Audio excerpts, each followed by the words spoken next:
रुकना है तो रुको, वरना इस वीडियो को यहीं पर स्किप करके चले जाओ, क्योंकि वीडियो लंबी होने वाली है। आपके अंदर पेशेंस है तो पूरा वीडियो सुनकर उसके बाद मैंने उसमें जो सही बोला हो सपोर्ट करना, अगर मैंने कुछ गलत बोला हो तो प्लीज़ कमेंट करके उसको करेक्ट करना। मैं नेक्स्ट वीडियो में पक्का करेक्शन करूँगी, ठीक है।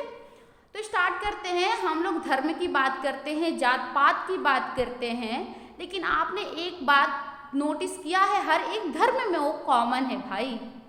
बाइबल हो, कुरान हो, भागवत गीता हो, रामायण हो, महाभारत हो, वेदास हो, सभी में हमेशा मर्द ही क्यों ऊपर रखे गए हैं। हर एक किताब को मर्द ने ही लिखा है।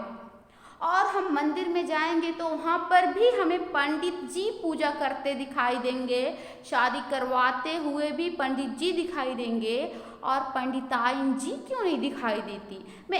मुझे कोई प्रॉब्लम नहीं कि पंडित जी हैं, मुझे प्रॉब्लम इस बात से पंडिताइन जी क्यों नहीं है वहाँ पे।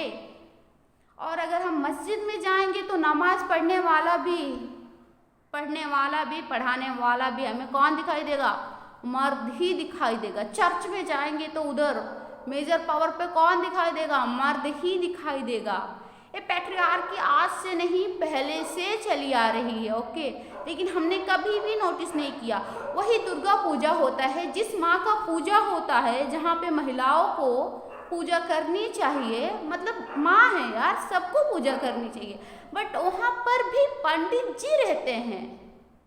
भाई क्यों नहीं पंडिताइन। अगर वही पूजा घर पे किया जाता है, कोई भी व्रत होता है तो वहाँ पे हमारी माताएं बहनें करती हैं, घर है। अगर कहीं सेवा की बात आती है तो वहाँ पर महिलाओं को डाल दिया जाता है, और कहीं पर पावर पोजीशन की बात आती है तो वहाँ पर मर्द ही होते हैं। ये पैट्रियार्की सिस्टम भगवान ने नहीं बनाया है कि सिर्फ मर्द ही मंदिर में मेरा पूजा करेगा तो मैं स्वीकार करूँगा, करूँगी, किसी ने भी नहीं।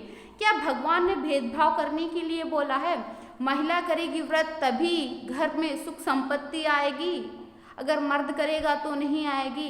ये पैट्रियार्की सिस्टम खुद मर्दों ने ही लिखा है, अपने आप को हमेशा हाई पोजीशन पे रखा है। वही जो फेमिनिस्ट थियरी है बस उसका विरोध करती है। और उस फेमिनिस्ट थियरी के पहले एक मनुस्मृति नाम का किताब है, हम उसमें पढ़ेंगे ना तो हमें उसमें सीधा और एक फेमस लाइन लिखा हुआ मिलेगा कि महिलाओं को आज़ाद कभी छोड़ना ही नहीं चाहिए।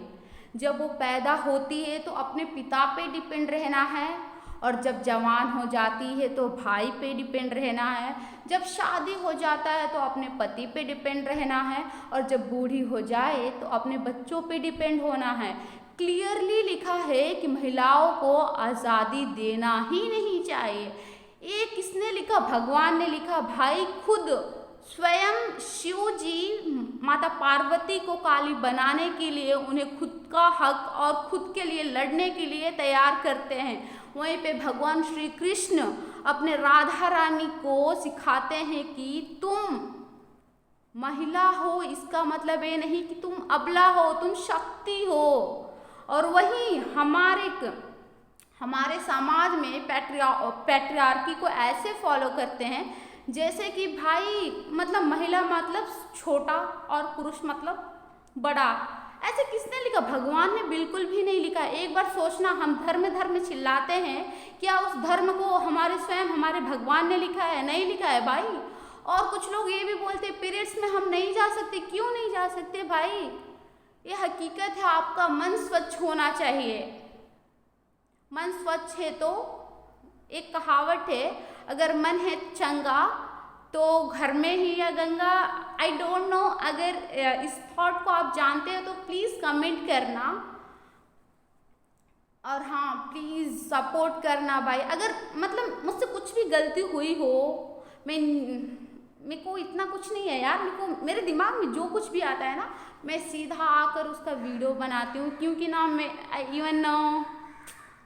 मेरे को किसी से बात करने में भी कोई इंटरेस्ट नहीं है। तो मेरे को लाइक जब भी टाइम मिलता है तो क्या करती हूँ, जो मेरे मन में होता है वो सवाल अपनी यूट्यूब इंस्टाग्राम से सबसे पूछ रही हूँ, बस वही काम कर रही हूँ अभी। उसके बाद जब शाम होता है तो मेरे ट्यूशन के बच्चे आ जाते हैं, उनकी प्यारी प्यारी आवाज़ सुनकर मेरा दिन ऐसे ही बन जाता है। और फ्री टाइम में जो कॉलेज का होता है और दूसरा उसको हम लोग करते हैं।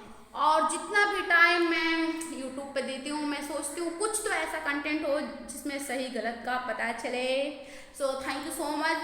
अगर कुछ भी गलती हुई हो तो प्लीज़ करेक्शन करना, मुझे डांटना मत।